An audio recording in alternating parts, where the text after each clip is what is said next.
세계적인 대기업 인터넷 기업 구글에서 그동안 수행해오던 비밀 프로젝트가 하나 있다고 해요. 일명 칼리코 프로젝트라고, 칼리코라는 회사를 만들어서 인간의 수명을 500세까지 늘리겠다라고 하는 목표를 가지고 과학자들이 모여서 연구를 진행하고 있다고 합니다. 저 뉴스는 지금 한국의 유명한 신문에 2018년도 1월자 뉴스인데요. 이 칼리코 회사에서 늙지 않는 동물을 발견했다고 합니다. 벌거숭이 두더지 쥐라는 저 사진 속의 동물인데, 생긴 건 좀 이상하게 생겼지만 몸집이 자기 몸집과 비슷한 그런 쥐에 비해서 수명이 10배가 길다고 합니다. 그러니까 사람으로 따지면은 쟤는 한 800세까지 사는 것이다. 얘는 뭐 암에도 걸리지도 않고 통증도 느끼지 않고 심지어 산소가 없어도 18분 정도를 견딘다 그래요. 그래서 과학자들이 이 동물을 연구하면서 얘 DNA도 연구하면서 이 아이에게 있는 그 늙지 않는 비결을 찾아서 그래서 인간에게 적용하려는 그런 계획을 가지고 있다고 합니다. 또 다른 신문에서는 이렇게 기사 제목이 저렇게 됐어요. 2030년 인간은 죽지 않는다. 몇 년 안 남았습니다. 화이팅! 영생 유전자를 깨울 AI, 제목이 그렇게 되는데 기사 읽어보니까 좀 과장된 제목인 것 같긴 해요. 근데 베네수엘라의 한 미래학자 저서를 인용하면서 저렇게 쓴 겁니다. 그 미래학자에 의하면은 자연세계 속에는 이미 불멸의 존재들이 있다라고 얘기하면서 그 불멸의 열쇠를 AI를 이용해서 풀어낼 수 있다라고 주장하는 거예요. 그래서 곧 조만간에 인간의 수명이 엄청나게 늘어나고 급기야는 영생까지 이르게 될 가능성들을 과학자들은 희망적으로 보고 있다라는 그런 얘기입니다. 근데 뭐 이 두 가지 케이스 외에도 이런 비슷한 영생을 추구하는 그런 과학적인 프로젝트들이 꽤 있는 모양이에요. 우린 이런 뉴스 들으면은 정말 그렇게 되려나 생각하게 되죠. 현대 과학 이 발전 속도를 생각해 보면은 뭐 당장 이렇게 인간의 영생 이러진 않더라도 많은 병들을 정복할 수 있겠구나. 인간의 수명이 굉장히 늘어나겠구나. 그렇게 가다 보면 정말로 인간이 죽음을 완전히 극복하는, 죽음이라는 질병을 극복하는 일도 일어나겠구나. 우리는 은연중에 그렇게 믿게 돼요. 물론 아직 이런 프로젝트 중에서 뚜렷하게 성과를 낸 건 없는 것 같아요. 근데 이 많은 프로젝트 중에 어떤 하나의 프로젝트에서라도 단 한 사람이라도 죽음을 극복한 사람을 만들어낼 수 있다면, 혹은 그런 사람을 발견할 수 있다면 우리는 모두 엄청나게 놀라고 큰 믿음을 가지게 될 거예요. 인간이 죽음을 극복할 수 있겠구나. 근데 참 아이러니한 거는 성경은 이미 오래전부터 그렇게 죽음을 보지 않고 영생하게 된 사람들이 있다라고 얘기하고 있어요. 과학자들 얘기 들으면 우리는 되나 보다, 정말 그런 게 가능한가 보다라고 생각하는데, 성경이 그렇게 얘기하면 우리는 그냥 그런가 보다, 그렇다는 얘기겠지, 전설 같은, 신화 같은 어떤 영적인 상징에 대한 이야기겠지, 그렇게 생각하게 되는 것 같아요. 성경은 분명히 죽음을 보지 않고 영생에 들어간 사람들이 있다라고 얘기해요. 그것도 예수님을 제외하고도 두 사람씩이나, 창세기에 나오는 에녹, 오늘 본문에 나오는 엘리야, 이들이 거의 비슷한 방식으로 죽지 않고 살아서 하늘로 올라갔다. 확률적으로 따지면 이 긴 인류 역사에 단 두 사람이니까 제로에 수렴하는 확률이겠지만 우리 직관으로는 그렇지 않잖아요. 죽음을 극복한, 죽음에 붙들리지 않은 인간이 존재한다고? 사실 굉장히 놀라운 소식인데 우리는 이 성경에 들려준 이 신비한 이야기에 그렇게 관심을 가지지 않는 것 같아요. 사실 일주일 내내 말씀 준비하면서 제일 처음에 든 생각은 그거예요. 이거 사람들 안 믿을 것 같은데, 사람들 이거 나랑 무슨 상관이야? 그렇게 생각할 것 같은데 이 메시지 어떻게 전해야 되지? 근데 그리고서 말씀 공부해 보니까 되게 놀라워요. 이게 정말 시간만 있으면 한 2달 이 본문 말씀만 좀 연구해 보고 싶다 그럴 정도로 굉장히 수수께끼 같은데 이 안에 엄청난 암시, 상징들, 의미들이 가득 담겨 있는 것 같아요. 성경은 굉장히 담담하게 마치 당연한 일 써내려가는 것처럼 아무렇지도 않은 일이 그냥 일어날 일이 일어났다는 것처럼 이렇게 엘리야의 승천 얘기를 쓰고 있는데 사실 우리 모두에게 굉장히 중요한 이야기구나 그런 생각을 하게 됩니다. 관심 있게 한번 생각해 봅시다.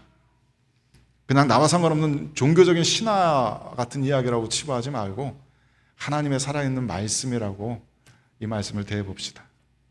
오늘 본문은 이렇게 시작합니다. 여호와께서 회오리바람으로 엘리야를 하늘로 올리고자 하실 때 엘리야가 엘리사와 더불어 길갈에서 나가더니, 굉장히 불친절한 문장이라고 생각해요. 언제 일어난 일이라는 건지 설명하지 않아요. 이 배경에 대해서 잘 설명하지 않아요. 그 전까지 열왕기는 굉장히 역사서답게 무슨 왕 때, 무슨 왕 몇 년도에 이런 일이 일어났고 그 다음에 어떤 일이 일어났고 역사서 쓰듯이 이렇게 차곡차곡 그 모든 그 시대적 배경을 잘 설명해 주고 있었거든요. 그런데 오늘 이 본문에는 그런 시대적 배경이 없어요. 그냥 이렇게 역사에서 붕 뜬 얘기 같습니다. 무슨 왕 때 일어난 얘기인지 어떤 시대적인 컨텍스트 속에서 일어난 일인지 우리는 몰라요. 다만 저렇게 쓰는 것은 굉장히 신문 단신 기사 쓰듯이 아무런 배경도 뭐 이 사람들의 동기 뭐 심리 상태 설명하지 않고 다만 저렇게 이날은 엘리야가 승천하는 날이고 그날 엘리야와 엘리사가 길갈에서 출발해서 길을 떠났다. 굉장히 드라이하게 이렇게 쓰고 있어요. 이 뒤에 이어지는 이야기들 분석해 보면은 이게 전부 하루에 일어난 일 같아요. 그리고 본문 속에 등장하는 모든 등장인물들이 이제 엘리야가 승천한다는 사실을 알고 있는 것 같아요. 다만 그 사건이 어디서 일어나는지는 아무도 모르고 있었던 것 같습니다. 그래서 엘리야도 본인이 야 오늘 내가 승천한 날이다 라는 걸 알고 있었다는 거예요. 엘리사도 오늘 우리들의 스승이 승천하는 날이다 알고 있었어요. 그러는 가운데 엘리야가 그 사건이 어디서 일어날지를 모르는 가운데 하나님께서 나를 베델로 보내신다 라고 이야기하면서 베델로 떠납니다. 사실 먼 거리는 아니에요. 지금 출발지인 길갈이라는 곳이 두 군데가 있는데 그래서 둘 중에 어느 데인지는 우리가 확실히 모르지만 두 군데 어느 곳이라고 해도 그닥 멀지 않습니다. 멀어봤자 한 10여 킬로 정도 되는 거리예요. 그래서 하루 반나절이면 갈 수 있는 거리입니다. 그래서 엘리야가 베델로 나서는데 하나님께서 나를 그리로 보내셨다라고 말하면서 가요. 되게 의미심장한 얘기예요. 물론 지금 오늘 본문에서 이 엘리야가 들르는 베델, 여리고 전부 선지자들의 제자들이 모여서 공동체를 이루고 있었던 것 같아요. 말하자면 선지자 학교들이 있었던 것 같아요.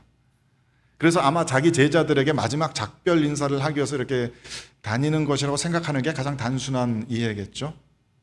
그런데 그것 외에도 베델은 이스라엘 역사에 있어서 굉장히 중요한 장소잖아요. 그 옛날 이스라엘의 선조인 야곱이 돌벽에 베고 누워서 잠자다가 꿈속에서 하늘과 땅이 이어지는 사닥다리를 본 곳입니다. 하늘과 땅이 이어졌던 곳. 하나님의 임재를 경험한 곳. 마치 야곱에게 있어서는 성전처럼 하나님을 만난 곳, 하나님이 거기 계신 곳. 그렇게 이해되었던 장소예요. 그래서 야곱은 잠에서 깬 후에 이렇게 고백하죠. 두렵도다 이곳이요.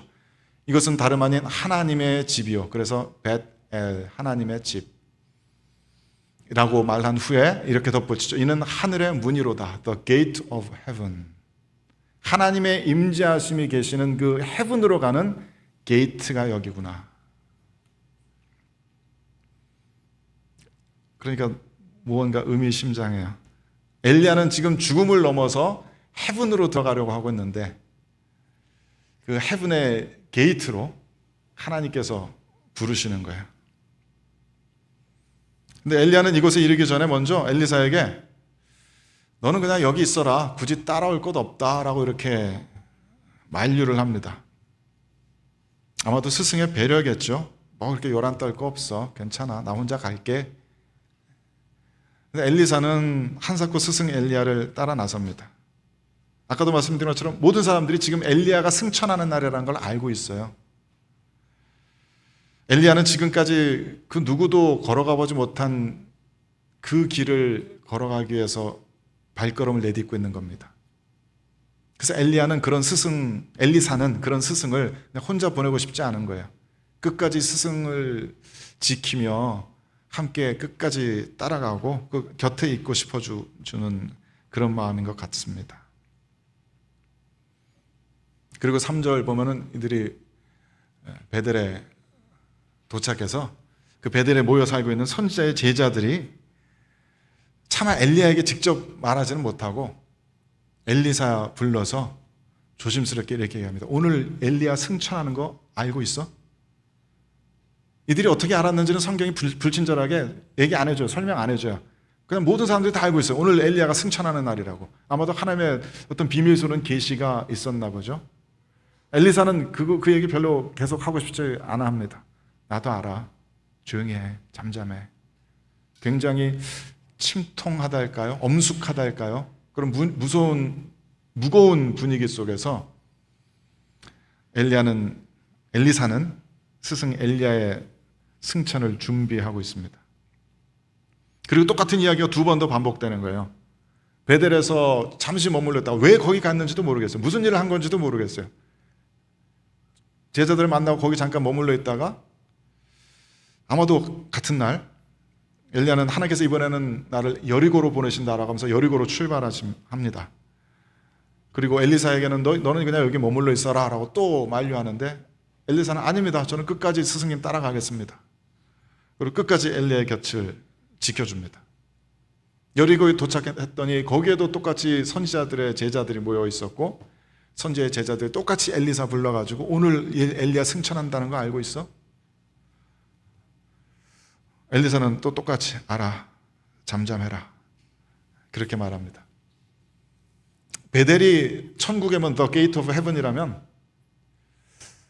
여리고는 가나안 정복의 첫 열매였던 땅이죠. 하나님의 그 두려우신 권능이 이스라엘 백성들 앞에 놀랍도록 나타났던 것입니다. 달의 여신을 섬겼던 그 여리고 성이 허물어지고 그 자리를 예배의 땅으로 만드신 하나님의 임재가 두렵도록 드러났던 곳이에요. 그래서 아마 엘리야가 베델에 가서 그래 이곳이 하나님의 집이지, 이곳이 하나님의 임재로 가는 문이지 라는 것을 생각했다면 여리고에 가서는 그래 이곳에서 하나님의 놀라우신 권능이 드러났었지, 하나님께는 못할 일이 없으시지, 내가 살아서 천국에 가는 그 일도 주님의 권능으로는 얼마든지 행하실 수 있는 일이지, 그렇게 생각했을 것 같아요. 그리고 다시 한번 여리고를 떠나서 엘리야와 엘리사는 이번엔 요단강으로 향합니다. 요단강. 지난번에도 한번 설교한 적이 있죠. 요단강은 죽음의 바다 사해로 흘러 들어가는 강물입니다. 죽음의 강물이에요. 삶과 죽음의 경계를 우리 흔히 요단강에 빗대서 얘기하죠.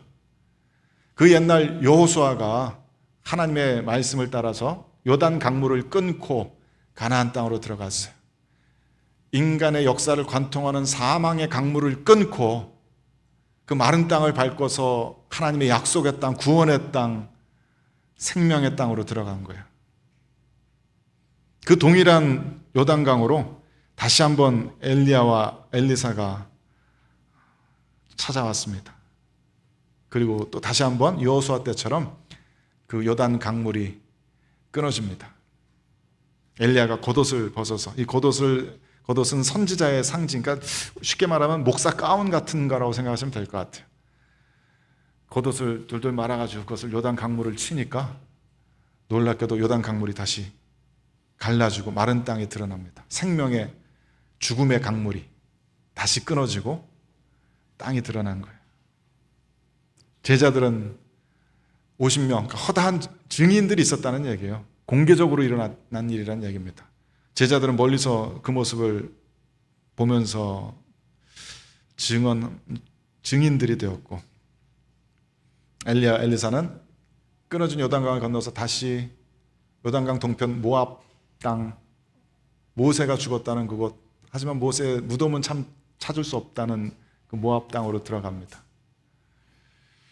그리고 이야기를 나누면서 걸어가는데 갑자기 하늘에서 불수레와 불말이 등장하고 엘리야가 회오리바람으로 하늘로 올라가더라, 그렇게 썼어요. 혹시 주일학교 때 배운 기억으로 엘리야가 불수레 타고 하늘로 올라갔다고 기억하시는 분 안 계신가요? 그렇게 기억하고 계시다면 그 우리들의 기억의 착오입니다. 불수레는 그냥 나타났고요, 불수레를 타고 올라간 것이 아니라 회오리바람으로 인해서 하늘로 올라갔다 쓰고 있어요. 이 본문에 쓰여진 단어들 눈여겨볼 필요가 있습니다. 회오리바람, 저 단어가 사용되는 많은 경우에 하나님의 임재가 나타나거든요. 그러니까 저 회오리바람은 말하자면 쉐키나 하나님의 영광과 같은 역할을 하는 겁니다. 하나님 임재가 세상 가운데 드러날 때는 저 회오리바람이 나타났어요. 예를 들자면은 욥기에 여호와께서 폭풍우 한가운데서 욥에게 나타나서 말씀하십니다. 저 폭풍우가 쉐키나 하나님의 영광이에요. 저 단어와 오늘 본문의 회오리바람이 같은, 원문으로는 같은 단어입니다. 선지자 에스겔은 북쪽에서 폭풍이 몰려오고 큰 구름인데 그 안에 불이 번쩍번쩍하면서 그 안에서 하나님의 임재가, 하나님의 보좌가 나타나는 것을 보았어요. 저기 말하는 그 폭풍이 오늘 본문에서 말하는 회오리바람입니다. 하나님의 임재가 세상 가운데 드러날 때 나타나는 현상입니다. 그러니까 이게 지금 무슨 얘기냐면은 불수레와 불말은 만왕의 왕이신 하나님을 호위하기 위한 군대처럼 등장한 것이겠지만 엘리야는 그 회오리바람 안으로, 하나님의 임재 안으로, 헤븐으로 들어가 버린 거예요. 엘리야가 공중으로 떠서 수직으로 높이 비행해서 저 우주 공간으로 올라갔다는 얘기가 아니고요, 아마 떴겠지만 회오리바람 안으로 들어가 버린 거예요.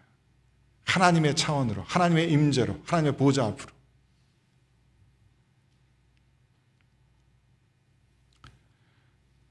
또 하나 눈여겨보아야 할 표현은 저 하늘로 올라가더라라는 표현인데, 알고 보니까 이걸 내가 번역할 수 있었다면은 하늘로 들려 올라가더라 정도는 좀 쓰지 않았을까, 그런 생각이 들어요. 저 똑같은 표현을 신약의 저자들이 예수 그리스도의 승천을 표현할 때 쓰거든요.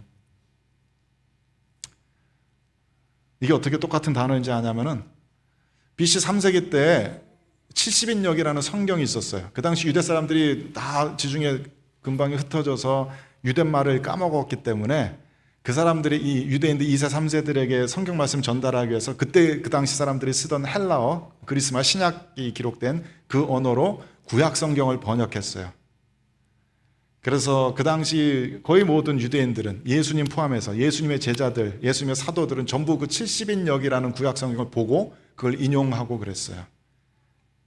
당연히 신약 성경을 쓴 예수님의 사도들도 그 70인역을 보았습니다. 근데 신약 성경을 쓴 예수님의 사도들이 70인역을 보고서 엘리야의 승천을 표현한 그 단어를 보고서 예수님의 승천을 묘사할 때 그대로 그 단어를 가져다 씁니다. 그러니까 이건 무슨 얘기냐면은 예수님의 사도들은 엘리야의 승천과 예수님의 승천이 같은 종류의 사건이라고 이해한 거예요.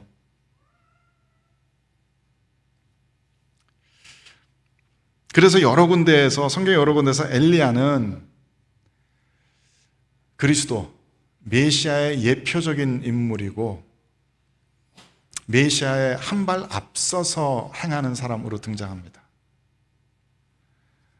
말하자면은 만왕의 왕이신 메시아가 왕께서 행차하실 때 왕 앞에 신하가 나서면서 물러거라, 왕께서 행차하신다라고 하면서 왕의 길을 예비하는 사람 같이 메시아가 나타나시기 전에 엘리야가 먼저 메시아가 걸어갈 길을 걸어간다는 거예요.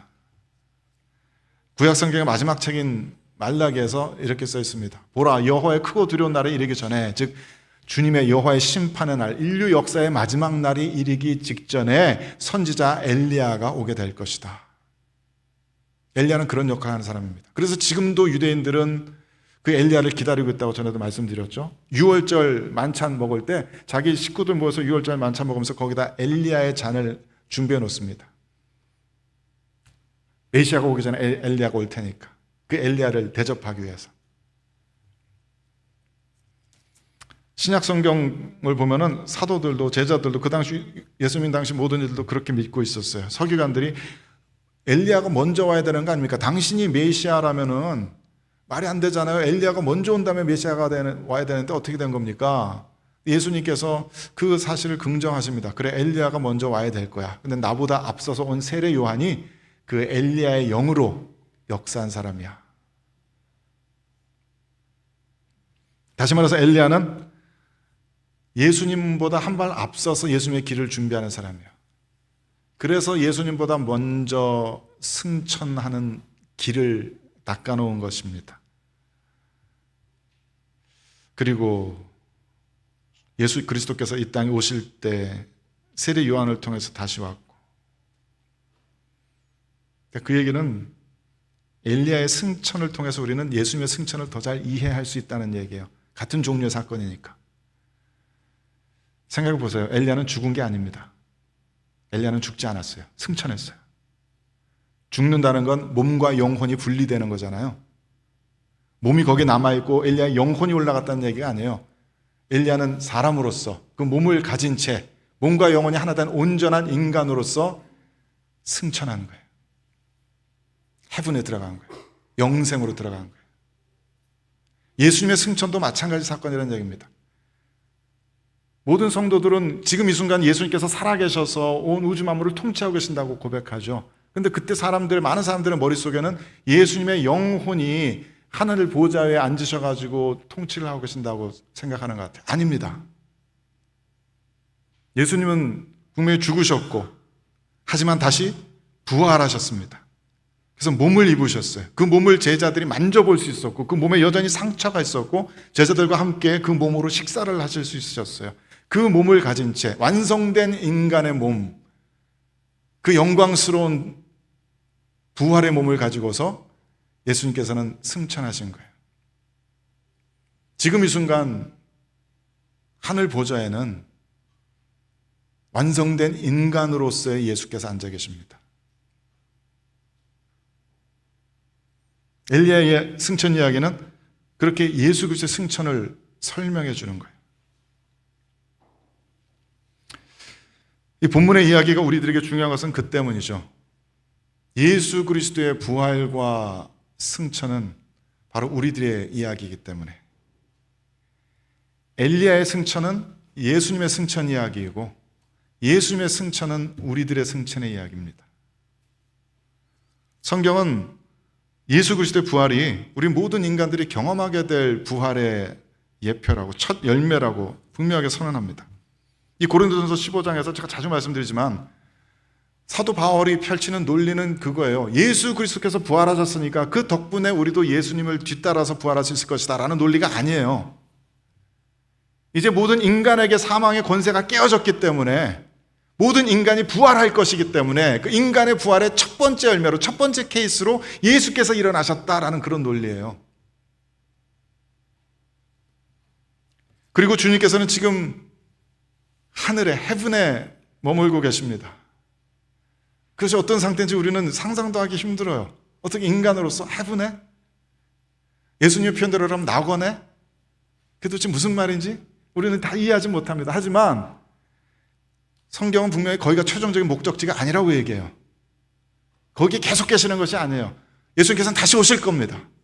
분명한 목적을 가지고서 온 세상 만물을 회복하시기 위해서, 하나님께서 창조하시고 토부, 좋다라고 축복하신 이 만물 세상을 회복하시기 위해서, 이 죄의 그림자들을 다 벗겨내시기 위해서, 사망의 권세로부터 해방시키시기 위해서 하나님께서 애초에 디자인하셨던, 목적하셨던 그 완성된 피조 세계로 완성시키시기 위해서, 리스토어 하시기 위해서 예수님께서는 다시 오실 것이다. 그리고 그 순간 예수 그리스도께서 이 땅에 다시 오시는 바로 그 순간, 성경의 표현대로 하면은 in the twinkling of an eye, 눈 깜빡할 그 순간에 그때까지 살아있던 사람들은 호련히 예수님과 같은 부활의 몸, 영광의 몸을 입게 될 것이다. 트랜스폼 될 것이다. 그리고 그 전에 죽었던, 역사 속에 있었던 모든 성도들은 죽음에서 일어나서 부활해서 모든 인간들이 그토록 바람하지 않았던 영원한 생명을, 그 충만한 생명을, 하나님의 그 신적인 생명을 받아 누리게 될 것이다. 그래서 예수님께서는 내 아버지의 뜻이, 하나님 아버지의 뜻이 나를 통해서, 예수 그리스도를 통해서 이 모든 이들을 다시 살리는 것이다 라고 선포하시잖아요. 주님께서 우리 모두를 다시 살리셔서 영생으로 이끄십니다. 그게 복음의 약속입니다. 그래서 주님께서 이렇게 선포하시는 거예요. 함께 읽어봅시다. 시작. 예수께서 이르시되 나는 부활이요 생명이니 나를 믿는 자는 죽어도 살겠고 무릇 살아서 나를 믿는 자는 영원히 죽지 아니하리니 이것을 내가 믿느냐. 아멘. 주님 오실 때 엘리야처럼 그 살아있는 채로 죽음을 맛보지도 않고 영생으로 들어가는 이도 있을 것이고, 죽었던 이들은 다시 부활해서 그리스도의 영생에 참여하게 될 겁니다. 아멘이십니까? 성경이 말하고자 하는 건 그거예요. 우리 기독교의 믿음의 신앙의 본질 중에 본질은 바로 그겁니다. 성경 분명히 인간에게 하나님의 은혜 안에서, 그리스도의 대속의 은총 안에서 죽음이 극복되었다라고 선언하는 겁니다. 예수 그리스도 안에서 죽음의 권세에 더 이상 붙들리지 않을 수 있는, 죽음의 그 트랩 갇혀버리지 않는 그 좁은 길이 하나 나 있다 라는 이야기예요.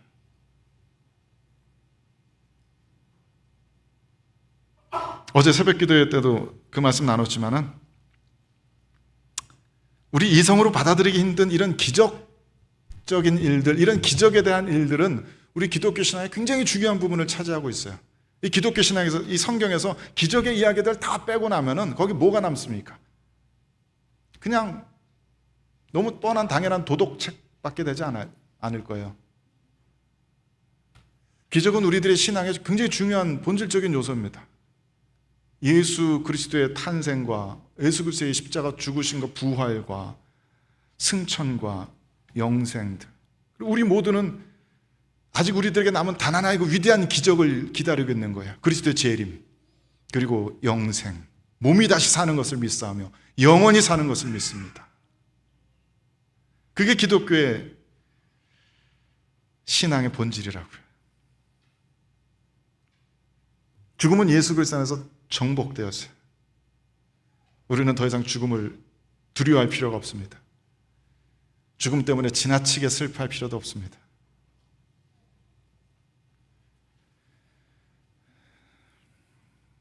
사실 지난 휴가 기간 동안에 한국의 친구의 부고를 들었어요. 꽤 이름이 알려진 배우이기 때문에 뉴스로 봤습니다. 저는 그 친구랑 초등학교, 중학교, 고등학교 같이 나왔어요. 굉장히 오랜 시간 같이 보낸 거죠. 아직도 어제일처럼 생생한 한 장면이, 우리 초등학교 때 이제 막 프로야구 시작하고 그래서 야구들 엄청 했거든요. 맨날 동네 공터 가서 야구했어요. 제가 타석에 들어서서 마지막 이닝에 멋지게 때렸는데 그 친구가 상대편에 있다가 기가 막히게 다이빙 캐치를 해갖고 우리 팀이 졌어요. 아직도 옛날처럼 생생해요. 적이지만, 상대팀이지만 와 잘했다 그런 생각 들었어요. 고등학교 때는 이 친구랑 같이 락밴드 했습니다. 이 친구가 나중에 TV 프로그램에 라디오스타 거기 나와가지고 자기 고등학교 때 밴드 한 얘기 하더라고요. 너무 반갑고 뭉클하고 그랬어요.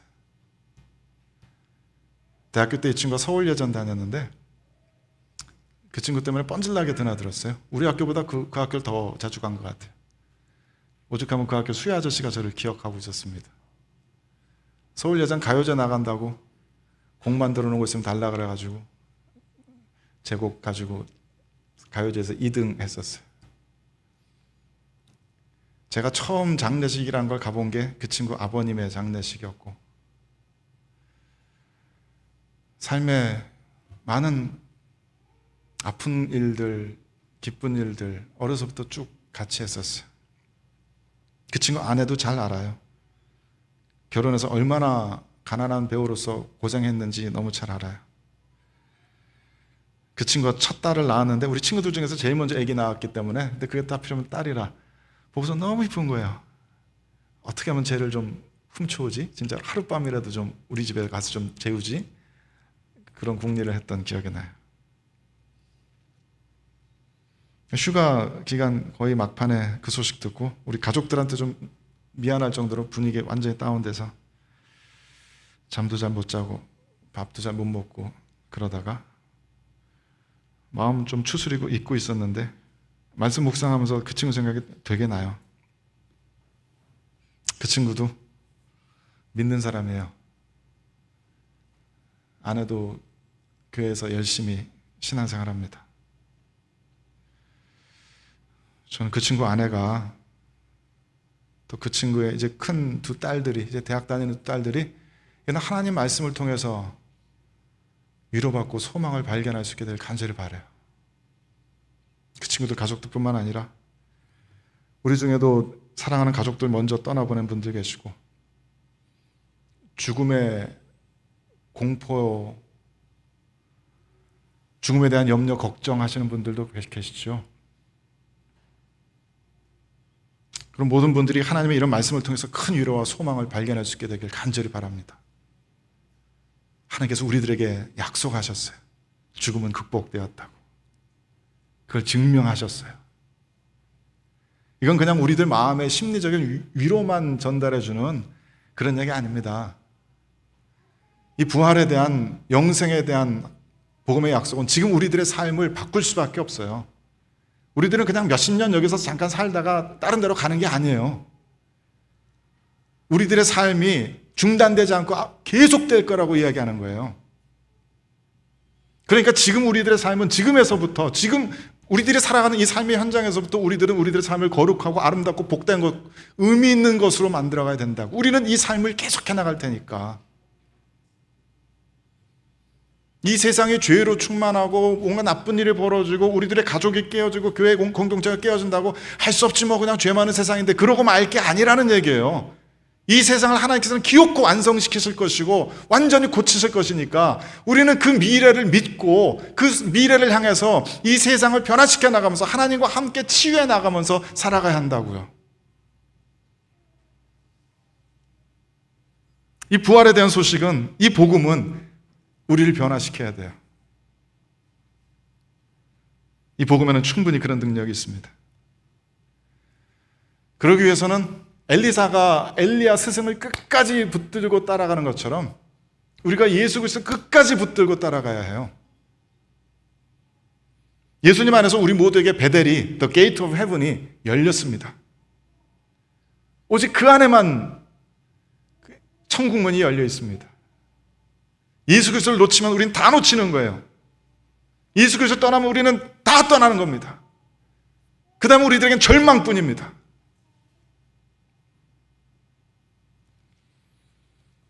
우리는 베드로처럼 이렇게 고백해야 돼요. 같이 읽어봅시다. 시작. 시몬 베드로가 대답하되 주여 영생의 말씀이 주께 있사오니 우리가 누구에게로 가오리이까. 아멘. 영생의 말씀이 주 예수 그리스도에게만 있습니다.